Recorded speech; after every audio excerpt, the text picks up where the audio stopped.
para celebrar, somos la tierra, somos la arcilla, la esperanza, denunciar, debatir. Pueblo latino, vamos para adelante, tumbando fronteras, somos gigantes, aquí nadie es extraño. Aquí Escuchar y conversar con las guardias. México y Bolivia, Puerto Rico libre. mi corazón.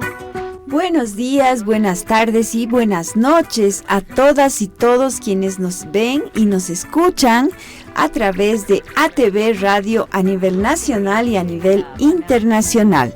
Estamos dando inicio a este nuevo episodio de la 4ª temporada de Warmis Bolivia.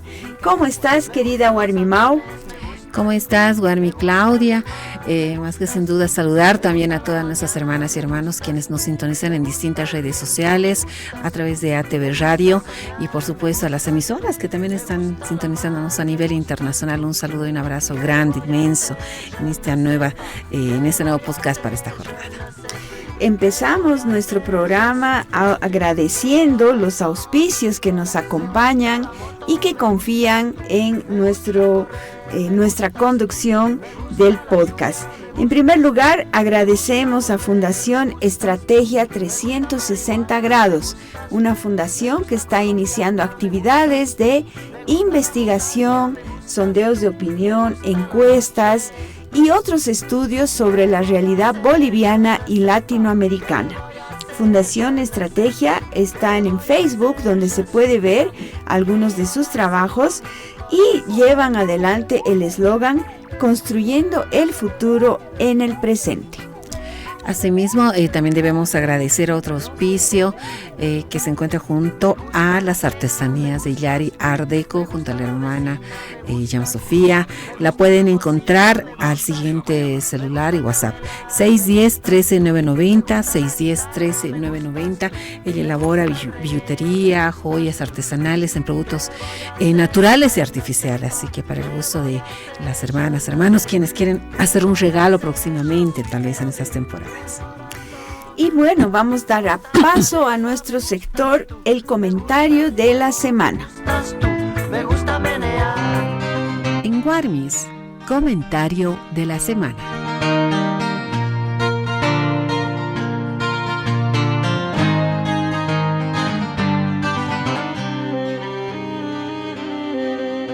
Muy bien, y en este sector primero abordaremos el plano nacional, qué es lo que acontece en nuestro país. Recordar que durante la gestión 2024 hemos tenido escenarios realmente lamentables, tristes con respecto a los incendios, y algo que destacamos prácticamente en la gestión 2024, aproximadamente 12,6 millones de hectáreas fueron devastadas con los incendios. Asimismo, 7,6 millones de hectáreas fueron bosques y en lo que se compone la fauna y la flora, algo totalmente lamentable, principalmente porque afecta a la salud de todos los bolivianos, todas las bolivianas, y que se contamina también. Este hecho incide también en lo que son los ríos, en la naturaleza, y hemos sido realmente afectados y contaminados en la gestión pasada. Esperemos que esa gestión se puedan tomar algunas acciones más rigurosas, más fuertes, y se pueda sancionar a quienes incendian intencionalmente, podemos decirlo, y no tienen ese cuidado respectivo con el medio ambiente y la naturaleza. Necesitamos una actuación del Estado mucho más fuerte en este tema de los incendios forestales, porque no solamente están devastando con los bosques, la fauna y la flora, como decías, Mauge, sino que también están comprometiendo el futuro de las nuevas generaciones. En Bolivia es, digamos, una barbaridad que no exista control, pese a que hemos tenido normas y tenemos normas vigentes. No se controla, no se sanciona de manera adecuada este tipo de incendios que realmente van en contra de nuestra, no solamente soberanía alimentaria, de nuestra salud, de nuestra, en general, de la dignidad de la Madre Tierra. La Madre Tierra tiene derechos y necesitamos también luchar para que se protejan esos derechos de la Madre Tierra. Un dato, ¿no? Para cerrar también, los principales afectados también en este tema de los incendios y esa afectación al medio ambiente son las mujeres de los pueblos indígenas y los niños, ¿no? Que son principalmente los sectores sustentables, los quienes conservan estas regiones donde también existe el agua dulce que se está agotando en el mundo y tenemos grandes reservas en nuestro país. Bueno, ahora pasaremos un poco al tema internacional y destacamos en esta semana la importancia que ha tenido la reunión de los BRICS en Brasil. ¿Qué son los BRICS? Preguntará nuestra audiencia. ¿Por qué hablamos de esto? Los BRICS es un espacio, una reunión de naciones que se ha creado donde están países con mucho poder económico como Brasil, China, Rusia, India, Emiratos Árabes, Sudáfrica, Cuba, Bolivia y otros que quieren ingresar ya a este nuevo espacio de articulación económica y política. Desde los BRICS, que hace pocos años han empezado a esta dinámica de poder reunirse y definir algunas medidas, lo principal, ellos se oponen a las imposiciones de Estados Unidos en el comercio, en las relaciones internacionales. El presidente de Estados Unidos ha lanzado muchas amenazas a los países en términos económicos, de cobrar más impuestos, de retirar subsidios y otras medidas que por supuesto afectan las economías. Ahora, ¿cómo lo que hacen en los BRICS puede afectar nuestra vida cotidiana, nuestro día a día? Puede afectar de muchas maneras, porque al reunirse países con poblaciones tan grandes, estamos hablando ya de casi el 50% de la población mundial que reuniría este grupo de los BRICS. Imagínense China con un mercado gigantesco de consumo, India que también necesita muchísimos productos, y es ahí donde entramos todos, todas y todos. Podemos producir bastantes productos en distintos rubros que pueden ser exportados a estos mercados inmensos. Y es por eso que están reuniéndose cada vez con más regularidad, e incluso están hablando de crear una moneda paralela al dólar, donde se pueda comercializar y reforzar las monedas nacionales. Eso creo que es un aspecto que podemos rescatar y nos importa a quienes producimos materias primas, como es el caso de Bolivia.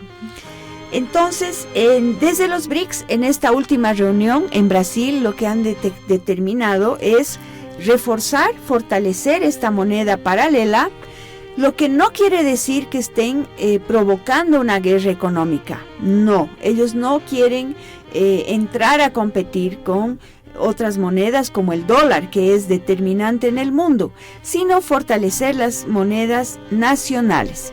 Y así también en esta reunión de los BRICS se ha también levantado la voz contra otro tipo de guerras que se están dando en el mundo. Hablamos de Ucrania, pero también hablamos de Palestina, y los BRICS en esta ocasión han levantado la voz en un pronunciamiento masivo contra este genocidio que está sucediendo en tierras palestinas. Así que los BRICS van a ser noticia muy importante para nuestras naciones de aquí en adelante.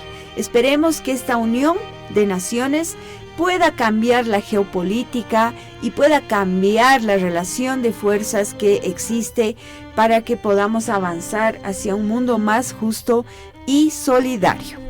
Sí, esperemos que esta integración también fortalezca a los pueblos, ¿no? Y podamos buscar soluciones concretas para quienes más lo necesitan en nuestra coyuntura, especialmente en Bolivia.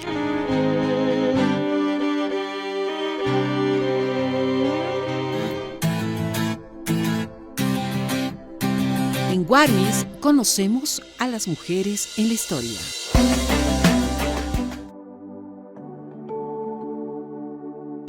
Muy bien, nosotros continuamos en su programa Warmis Bolivia y esta vez con mujeres en la historia. En esta oportunidad abordaremos un tema muy importante con relación a los hechos más importantes en la historia, como es la Guerra del Chaco, y asimismo con relación al aniversario de Uyuni. Y en este lugar precisamente nació una mujer que participó en esta época y tuvo un papel fundamental como mujer. Bueno, y Claudia, ¿quién tenemos en estudios?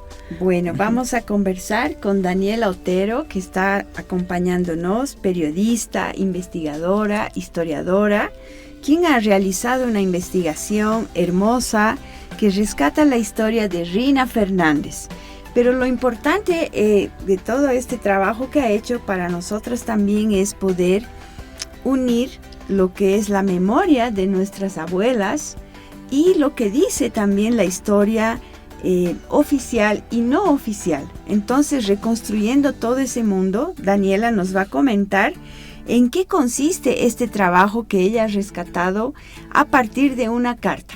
Gracias por estar, querida Daniela, con nosotras en Warmis Bolivia.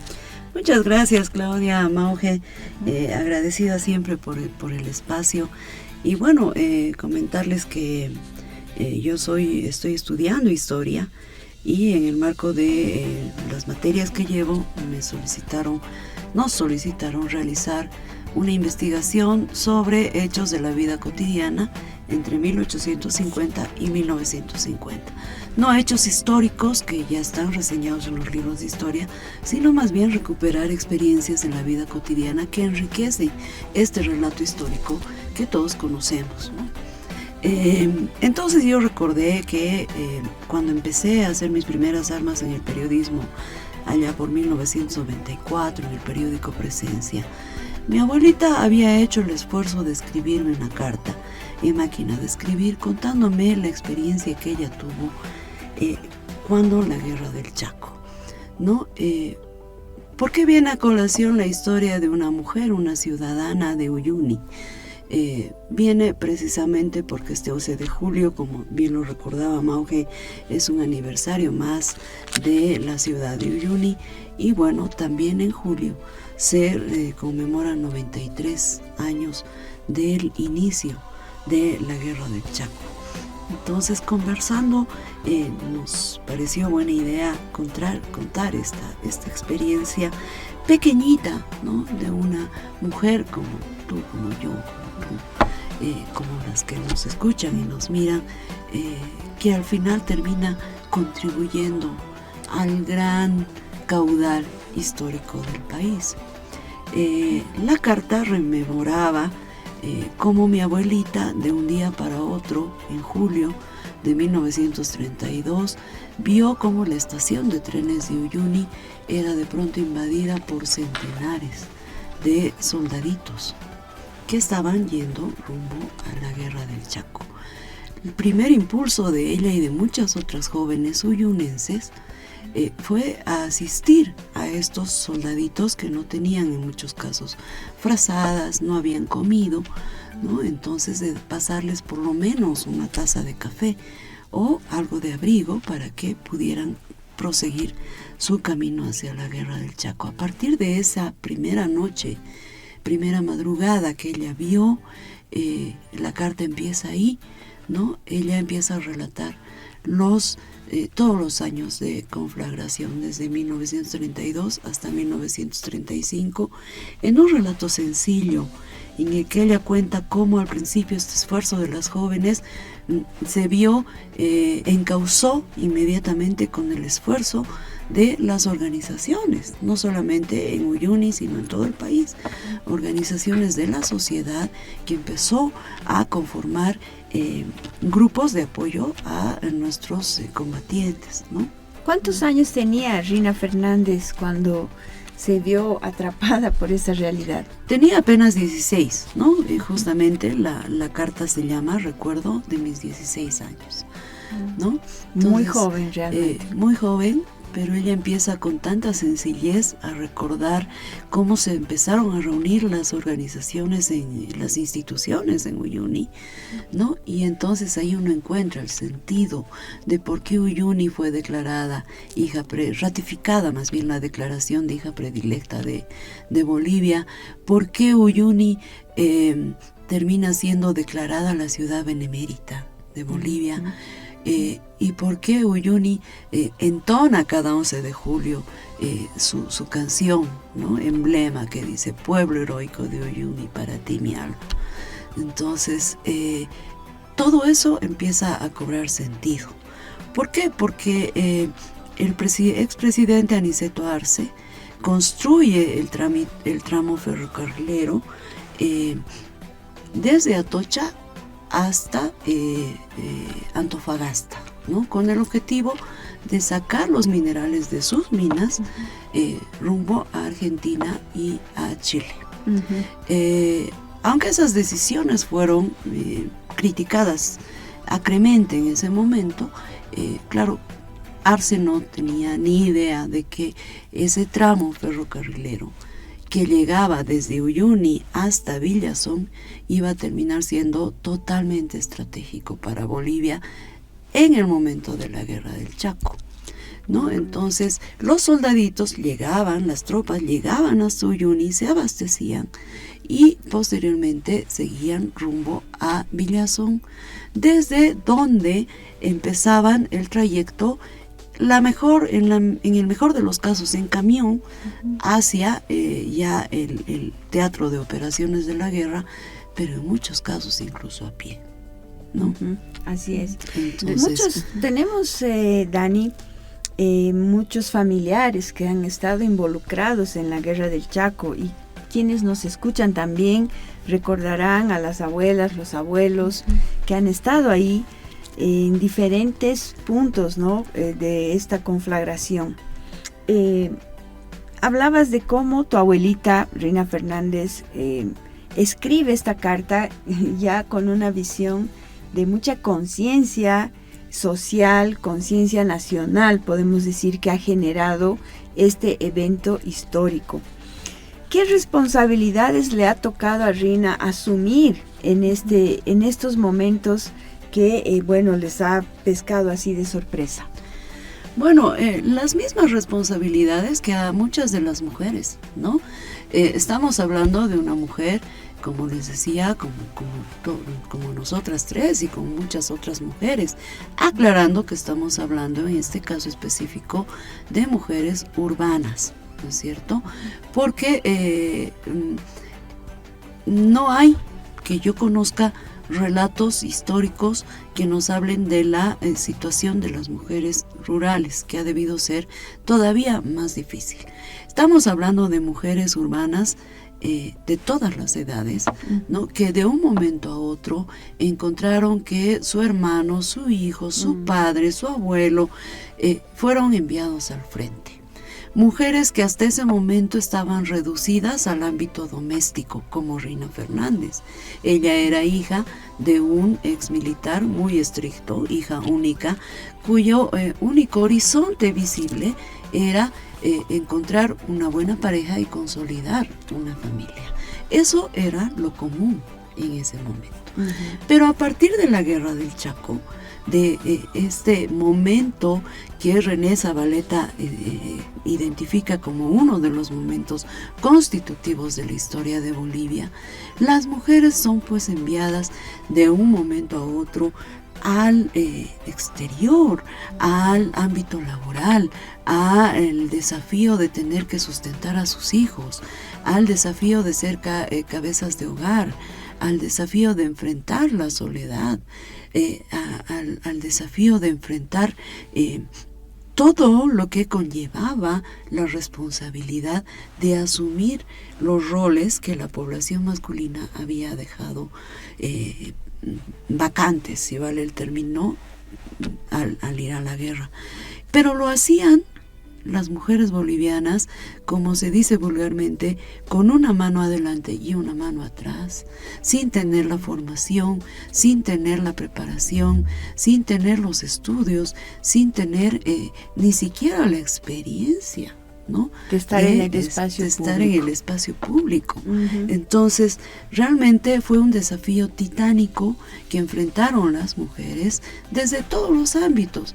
Hay muchas reseñas de mujeres absolutamente valerosas, como las enfermeras, digamos, ¿no? Las que han ido al frente para estar, como tú decías, Mauje, con sus hijos, a buscarlos, mujeres que han ido a colaborar desde la cocina para las tropas, mujeres incluso, ¿no? Que han asumido otros roles. Pero nos olvidamos de la mujer común y corriente como Rina Fernández, que se quedó dentro del territorio boliviano a asumir la mayor parte de la carga, ¿no? Qué urgente necesidad de poder conocer a más mujeres que también quizá colaboraron, como decías, desde sus hogares, en el apoyo a sus hijos. En este caso de estas madres, se ha habido casos de muchas madres que se fueron a la guerra por el mismo hecho de buscar a sus familias, a sus esposos, a sus hijos. Y ese caso también emblemático que podemos ver es de Rosa Ponte, ¿no? Una joven de 20 años, cruceña. Ella participó en una operación de inteligencia, ¿no? Durante esta época de la guerra del Chaco. Querida Daniela, ya en esta parte también queremos un poco que tú puedas comentarnos cuál es esa urgente necesidad de continuar conociendo estos espacios y esas acciones que han realizado mujeres que han quedado invisibilizadas durante esta época. Aquí tenemos la fotito de Rina Fernández, la pueden conocer. Bueno, ella en una parte de su carta dice: yo creo que con justicia a Uyuni se la llamó la hija predilecta de Bolivia. En la maestranza del ferrocarril trabajaban centenares de hombres y mujeres poniendo a punto como relojes los trenes noche y día. Nunca supimos de desastres como este en esas últimas temporadas. En el mismo ferrocarril yo veía que se armaba cientos de camiones destinados para la guerra del Chaco. La guerra duró 4 largos años en los que tuvimos triunfos y derrotas, pero Uyuni siempre estuvo al pie, sin exigir y sin decaer en su entusiasmo, ¿no? Ella dice también: nos sentimos felices por haber aportado con todo lo que pudimos para ayudar a nuestros compatriotas, padres, tíos, hermanos y amigos, y todos quienes fueron a la guerra del Chaco. Ella termina así la carta. Y bueno, en esta investigación de la vida cotidiana de esas mujeres en ese tiempo, uno va encontrando pues un montón de situaciones, ¿no? Cuando René Zabaleta habla de un momento constitutivo en la historia de Bolivia, lo hace desde la visión de que es ahí, en la Guerra del Chaco, donde se empieza a formar una nueva conciencia nacional, ¿no? Esa nueva conciencia nacional que exigía el cambio de las estructuras de Bolivia, de nuestro país, ¿no? Entonces ahí es donde surgen estas ideas revolucionarias que van a decantar en la Guerra del Chaco en 1952 y van a entregarnos el país que tenemos hoy, ¿no? Estamos hablando de la nacionalización de las minas, estamos hablando de la reforma agraria, estamos hablando del voto universal. En la revolución del 52. Claro, ¿no? Esos son los resultados de la revolución. Entonces, estas grandes conquistas nacionales no hubieran sido posibles si es que miles de mujeres bolivianas no hubieran asumido la pesada carga sobre sus hombros en el momento de la Guerra del Chaco, ¿no? Así es. Muchas de estas mujeres tuvieron que aprender nuevos oficios para sustentar a sus familias, tuvieron que atender, es decir, absolutamente solas a sus hijos y a todas las labores de cuidado, ¿no? A los adultos mayores, a los hijos, a los jóvenes, además de trabajar, como dice mi abuela, día y noche para también apoyar a las tropas. Al principio de la guerra del Chaco había pues un fervor patriótico y además un discurso oficial que decía: esto va a durar un poco tiempo, tenemos todas las condiciones para ganar esta conflagración. A partir de la derrota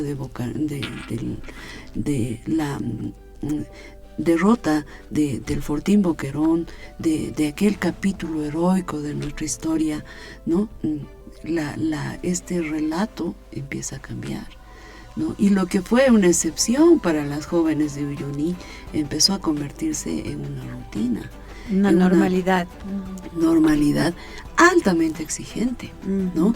De ver llegar los vagones desde el escenario de la guerra, repletos de heridos, ¿no? Repletos de, como mi abuela dice en otra parte de la carta, de hombres con los ojos prácticamente muertos, ¿no? De ver en la estación de trenes decenas, centenas de mujeres, de hombres, de niños que acudían todos los días a ver si su familiar probablemente había vuelto o no había vuelto o tenía alguna noticia, de escribir miles de cartas, como ella también recuerda, como madrina de guerra, para no dejar desamparado aquel mártir soldado que estaba luchando por Bolivia sin saber cómo estaba su familia y que sin poder dar tampoco noticias a su propia familia, atendiendo a los huérfanos, improvisando hospitales, quirófanos, heridos, ¿no? Entonces, como vemos, es una labor titánica, ¿no? No es una casualidad de estas designaciones de Uyuni, que cumple su aniversario este 11 de julio. Creo que ese papel está reconocido en la historia, pero está reconocido como si la labor de las mujeres y la consecución de sus propias conquistas, su derecho al voto, su derecho de ingresar al mercado laboral en igualdad de condiciones, su derecho a la educación, fueran beneficios colaterales, ¿no? De la revolución del 52. Pues no son beneficios colaterales, son producto de una lucha titánica que las mujeres bolivianas han llevado adelante durante estos años de la guerra del Chaco y la han seguido sosteniendo hasta la revolución del 52 y posteriormente, ¿no? Donde y que seguimos sosteniendo la lucha y seguimos, como tú dices, sería importante, interesante que este próximo aniversario también se mencione el papel de las mujeres y el apoyo que se ha tenido a los hombres quienes han participado en esta lucha, ¿no? En nuestro país. Dani, te agradecemos muchísimo tu participación, habernos compartido esta investigación y con toda la gente que nos escucha. Para cerrar, solo quería hacerte una preguntita. ¿Qué te dice esa mención que hace Rina Fernández al viento? Al viento. Bueno, ella era hija única como yo, por eso se llevaba también conmigo. Entonces ella dice que en momentos de soledad ella subía a las montañas de Uyuni, en algún lugar elevado, y le gritaba: viento, llévame contigo, ¿no? Si ustedes recuerdan la película Los Andes no creen en Dios, precisamente recupera el viento, que es un elemento clave en la historia de Uyuni, ¿no? Y el viento de Uyuni es memorable. Ajá. Entonces, bueno, las palabras de Rina Fernández han sido recuperadas. No sé si el viento las trajo, pero sí estoy segura de que el viento no se las llevó. Muy bonito. Así, de esa forma, entonces celebramos a Uyuni y mandamos un gran abrazo en esta celebración hasta Potosí. Gracias, Dani. Y a todas las mujeres, ¿no? O sea, yo quiero dejar claro que Rina Fernández fue una de las decenas, centenas de mujeres uyunenses. Hay mujeres pues emblemáticas en Uyuni, verdaderas heroínas, ¿no? Que han sido las que han liderizado, digamos, y organizado todas las actividades que se han hecho. Todas somos heroínas, querida Daniela. Sí.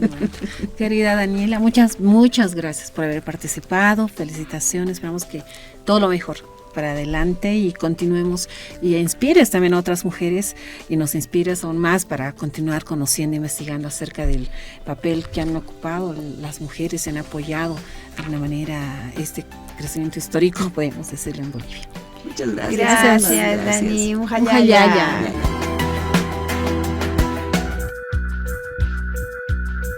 Escuchas Las Warmis. Continuamos con Las Warmis. Es tiempo para escuchar La Fuerza Colectiva. Muy bien, nosotros continuamos en Warmis, Bolivia, y esta vez nos vamos a nuestro sector de Fuerza Colectiva, y como ya la tenemos acá una compañera, una Warmi también que nos representa también a muchas, y ella es del colectivo La Paz Vegan. Esta presentación de esta colectiva expone la labor y filosofía de un grupo independiente y autogestionado, principalmente dedicado a los derechos de los animales desde una perspectiva de ética y justicia social. Pero ya la vamos a conocer un poco más. Bienvenida Yesenia González, ella es miembro del colectivo La Paz Vegan y también es bombera voluntaria. Bienvenida. Muchísimas gracias, para mí es un honor una alegría estar acá compartiendo, ¿no? Gracias, Yesenia. Pues hemos estado viendo en redes sociales sus actividades, el impacto que está generando en esta época en la que, bueno, atravesamos diferentes crisis, ¿no? Y una de ellas pues tiene que ver también con nuestra alimentación, justamente. Y por eso es que hemos llegado hasta ustedes, para que podamos conversar un poco acerca de todo lo que hace La Paz Vegan. ¿Qué significa? ¿Desde cuándo están como colectivo? ¿Y cuáles han sido los desafíos que han enfrentado hasta ahora? Porque hablamos del veganismo en diferentes vertientes, ¿no? Sí. Cuéntanos qué es La Paz Vegan, querida Yesenia. Bueno, claro que sí.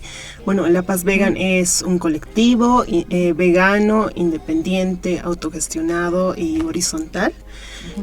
Se ha fundado en el 2016 por jóvenes de La Paz, entre vegetarianos y veganos, pero en el camino, bueno, todos ya hemos optado por lo que es el veganismo, ¿no? Hacemos activismo, educación ambiental y también por los derechos de los animales en colegios, en las calles, ayudando igual directamente a refugios de animales, a santuarios, ¿no? Entonces, porque creemos firmemente que, bueno, el veganismo va mucho más allá de nuestra alimentación, ¿no? Es una postura ética y política contra toda forma de opresión y uso y explotación animal. Entonces, consideramos igual que luchar por los derechos de las mujeres, que es muy correlacionado, luchar por los derechos de los demás animales, ¿no? Como antes ha habido lo que es el clasismo, el racismo y toda forma de opresión, también el veganismo va en esa línea de terminar con la opresión hacia los demás animales.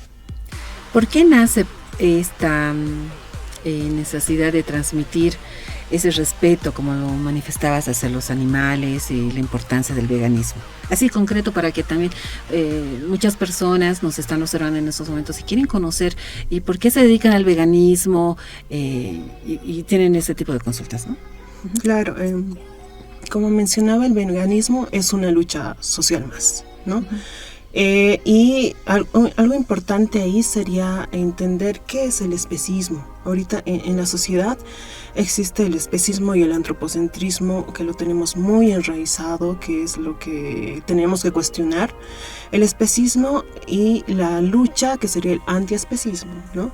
Nuestra postura antiespecista quiere decir que no solamente vamos a proteger a unas especies, sino a todas, porque el especismo es justamente eso, es la discriminación entre unas y otras especies. Entonces, romper eso sería el antiespecismo, que va muy de la mano con lo que es el veganismo, y por tanto nos parece fundamental porque los demás animales también son seres que habitan en este planeta, ¿no? Viven con nosotros cotidianamente, y no porque no tengan nuestro lenguaje implica que pues no son seres que tendríamos que respetar sus derechos. Y aparte que ya hace mucho tiempo atrás ha habido la declaratoria de Cambridge, que menciona que todos los animales, desde la ciencia, ¿no? Todos los animales son seres sintientes y conscientes. en ese sentido sufren el maltrato, tienen, hay un término también que se llama la agencia, que es el propio animal, tiene sus propios, se mueve por sus propios decisiones, o sea, tiene decisiones,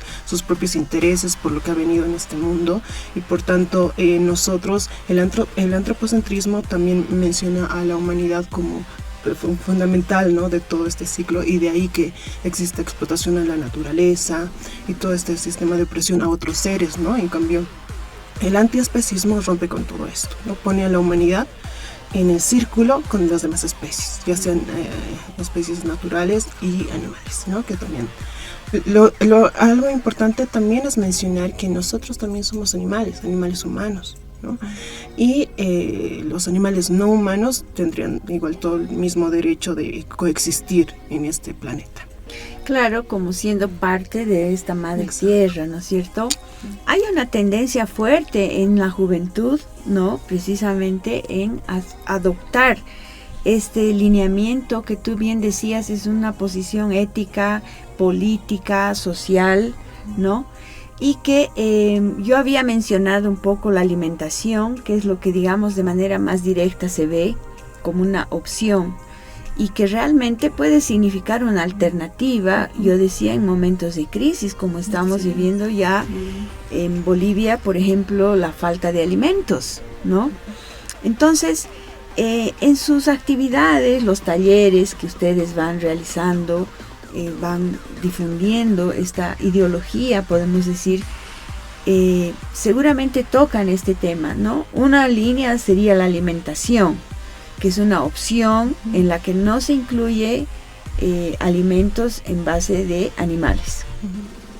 ¿Qué otras líneas en la vida cotidiana que uno pueda adoptar que estén, digamos, alineadas al veganismo?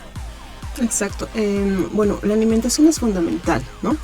Pero el veganismo va muchísimo más allá, ¿no? Entonces, implica también, por ejemplo, no utilizar cosmética que esté experimentada o testeada en animales, pero actualmente ya hay mucha alternativa. O sea, actualmente ya tú puedes optar por cosméticos que no estén testeados, serían los cruelty free, que vienen justamente con un sellito que dice libre de crueldad animal. Exacto. Y, o dice producto vegan, ¿no? Exacto, productos veganos, ¿no? Entonces, actualmente ya hay una variedad de alternativas y por tanto, como la humanidad también está un poco concientizándose, hay muchas alternativas por las cuales podemos optar sin entrar en este tema de explotación ni financiar esta crueldad animal que existe, ¿no? Entonces el veganismo es mucho más allá. Si bien la alimentación es fundamental, nos alimentamos con todo tipo de variedades que no vengan de la crueldad animal y sobre todo que no tengan que sean de origen vegetal, ¿no? Pero también a la cosmética, no experimentación, ¿no? Y también otras opciones serían, por ejemplo, no financiar lo que son los entretenimientos con animales. Hay muchos animales, por ejemplo, que actualmente continúan siendo utilizados como explotación laboral o explotados, por ejemplo, los caballos, ¿no? Que nos ha llegado a nosotros muchos casos en Santa Cruz de casos de animales que tienen la columna quebrada por tanto peso, o sea, los hacen cargar tanto que, imagínense, y desde muy corta edad, entonces fisiológicamente no se van desarrollando de una manera adecuada y ya tienen problemas, ¿no? Y lamentablemente estos animalitos mueren así. Y incluso la vestimenta, o sea, por ejemplo, utilizar chamarras de cueros, que por si acaso actualmente ya hay una alternativa, hay chamarras ecológicas que parecen iguales, muy similar, exacto, carteras, y actualmente hay muchas, cinturones, zapatos, todo, ¿no? Todo, entonces. Y un punto importante que mencionabas en el tema económico, porque nosotros también, el colectivo siempre ha ido con una mirada que el veganismo es popular. Es decir, que tiene que llegar absolutamente a todas y todos, porque también algo fundamental es la lucha de clases, ¿no? Si bien hay opresión a nivel mundial y todo, es ahí que vamos oprimiendo a otras especies. O sea, mientras el sistema nos va oprimiendo, nosotros oprimimos también a otras especies y así se va lamentablemente repitiendo. Y como que está ligada también el veganismo a la salud. Exactamente. ¿No? La salud de las personas, ¿no? Para mantener una buena salud de la alimentación. Precisamente, recientemente realizaron un taller con respecto a ese tema, ¿no? con lo que está aconteciendo en el país, obviamente por los precios altos, por ejemplo, de la carne animal, en estos casos. ¿Cuál es la otra línea que ustedes pueden sugerir? Que en estos talleres estaban manifestando el tema, tal vez el tema económico, verduras, frutas a bajos costos, ¿no? Y poder preparar otras opciones alimentarias que no pueda afectar la salud de las personas. Exacto, entonces, como mencionaba, en esa misma línea de veganismo popular, muchas alternativas son muchísimo más económicas. O sea, optar por una alimentación a base de plantas es mucho más económica y hay una gran variedad, ¿no? Bolivia es muy rica en por ejemplo, la quinoa, revalorizar nuestros productos nativos, las semillas nativas, la quinoa.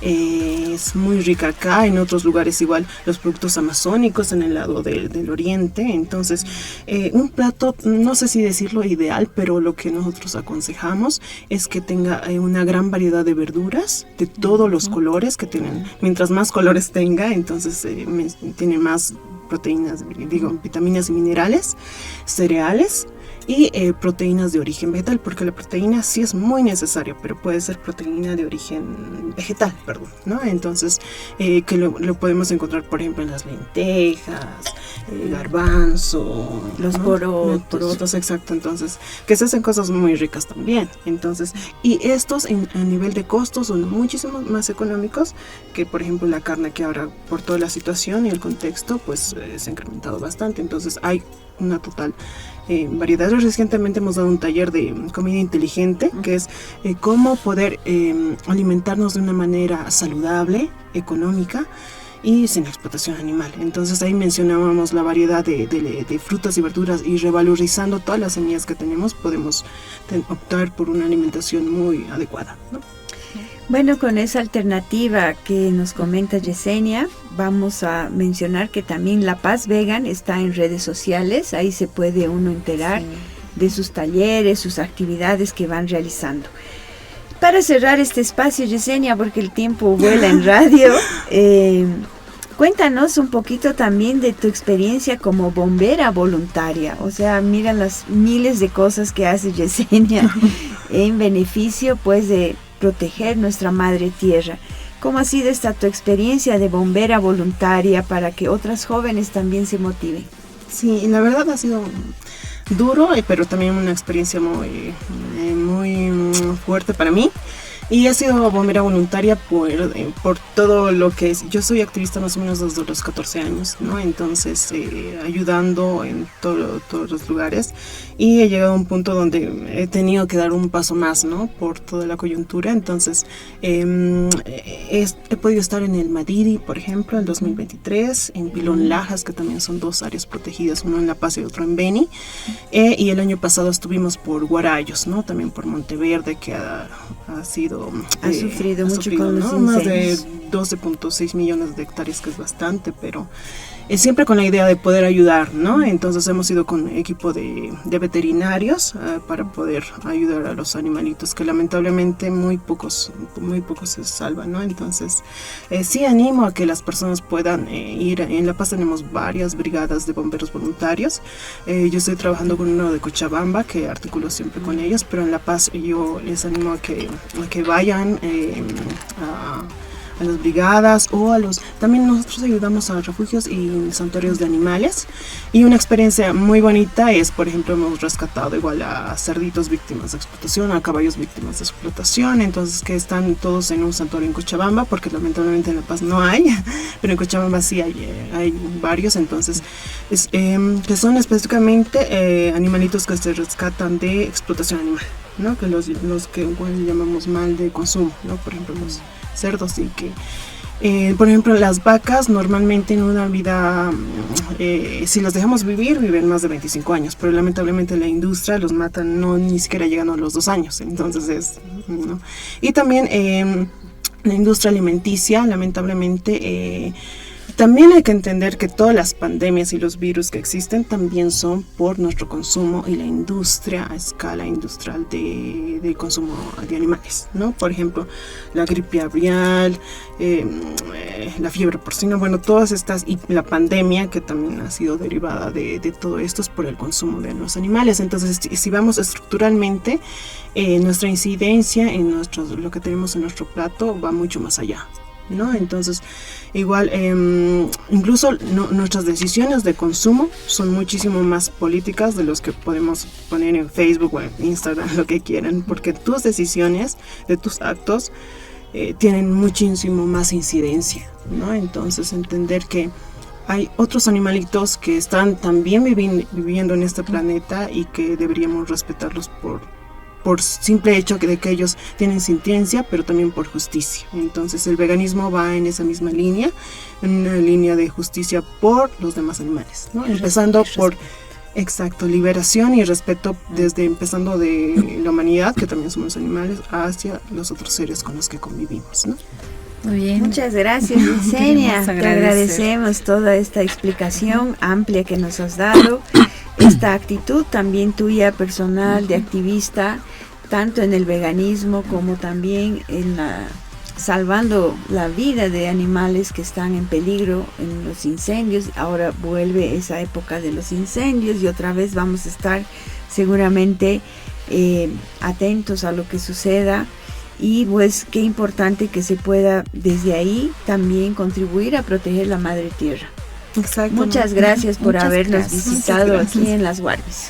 Muy linda experiencia. Yo animo a todos a hacerse voluntarias y voluntarios en diversos espacios y entender igual que hay muchos animalitos que en este mismo momento están muriendo igual. Entonces hay, por ejemplo, más de 80,000 millones de animales que son anualmente asesinados en los mataderos. Entonces nuestra incidencia es muy grande. Igual desde los perritos callejeros que vemos en la calle, hay más de 300,000 en La Paz y otros 300,000 abandonados en el Alto, solamente en La Paz. Imagínense a nivel de toda Bolivia, ¿no? Entonces, exacto, tomar conciencia con respecto a esos temas. Y todos los actos que podemos hacer van, ¿no? En cada granito de arena que podemos hacer, ¿no?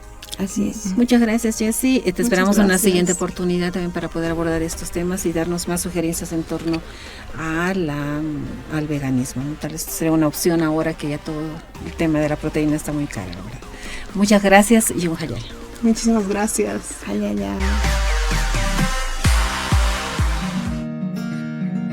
Ahora en Guarmis, nuestro sector de Pachamama. En nuestro sector de Pachamama hablaremos de una planta muy medicinal, muy tradicional.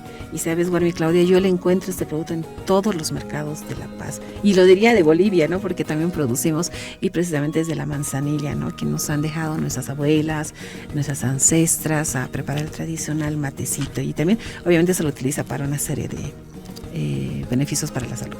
Sí, la manzanilla es una de nuestras plantas más milagrosas, yo creo, porque se aplica a varias de las dolencias, molestias que podamos tener, y con un simple mate a veces podemos subsanar ese tipo de problemas de la salud.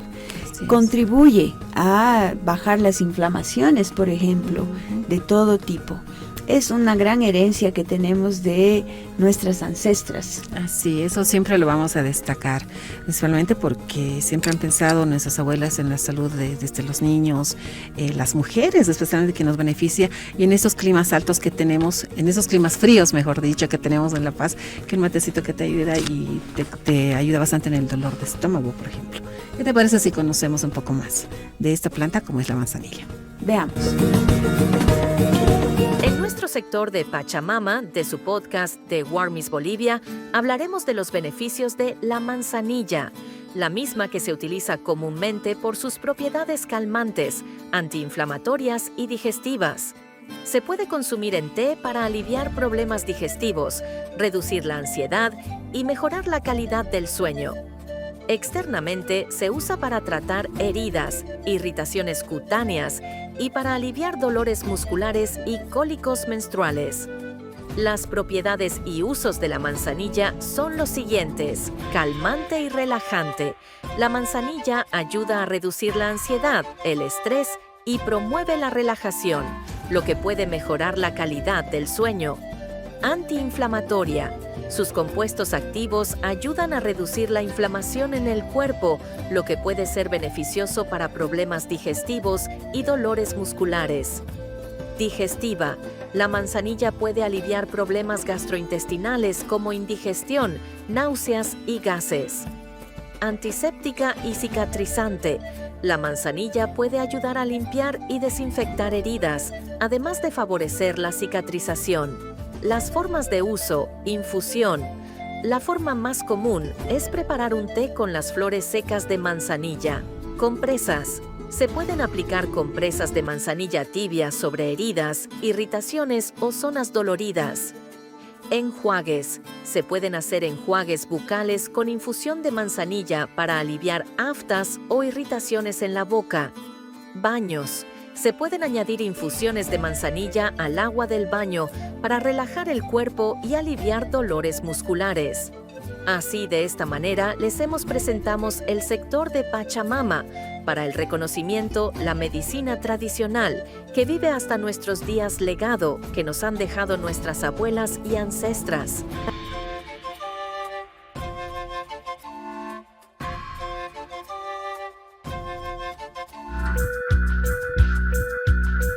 Escuchas Las Warmis. Ya casi vamos llegando al final de este podcast de Warmis Bolivia y vamos a saludar a nuestras emisoras aliadas, quienes nos sintonizan en distintos horarios a nivel nacional y a nivel internacional.